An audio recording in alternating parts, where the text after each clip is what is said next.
සචිනී. ඔයිද සුදු ආමේ ඇවිදින්නේ. සමන්තා කොළඹ යන ගමන්ද ඔය? නෑ නන්දා. කොළඹ ඉඳන් එන ගම. ඒ නැසි පොඩ්ඩක් බහගත්තා නාගන්න කියලා. මොකද කරන්නේ මේ දවස්වල? ඉතින් තමයි නන්දා. ඉන්දියාවෙන් සෙට් එකක් ඇවිල්ලා ඉන්නවා මේ පැත්තේ ලොකේෂන් වල.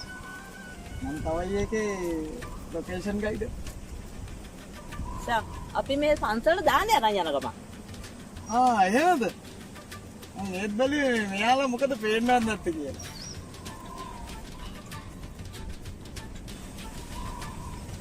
ඉති කොහොමද දීපේ? හොඳයි. හොඳින් ඉන්න.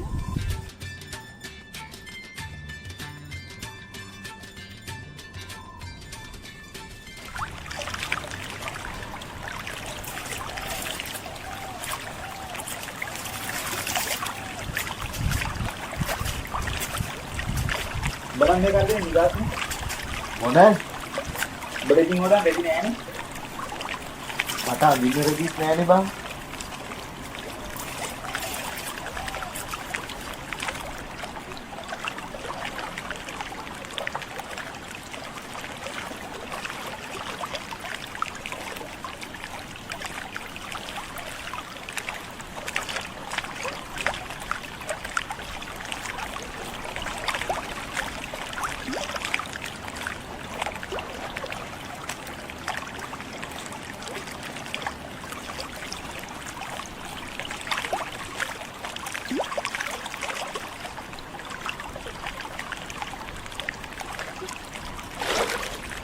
ෆෝන් සිග්නල් නැහැ කියන්නේ බං අමුතු බීරින් නෑ.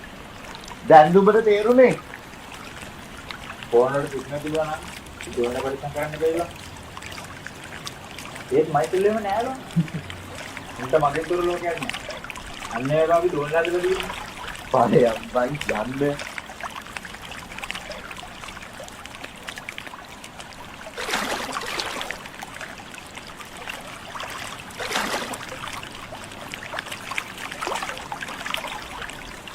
මේ දැන් උඹට නිදහසක් තියෙන එකේ උඹට පුළුවන් සල්ලි හොයන්න පුළුවන් අලුත් දෙයක් ගැන හිතන්න.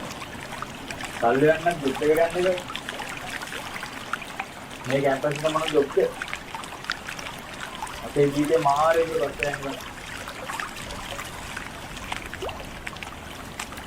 ඒක නම් ඇත්ත බං. ඒ දෙකම බැලන්ස් කරගන්න විදි තියෙනවා.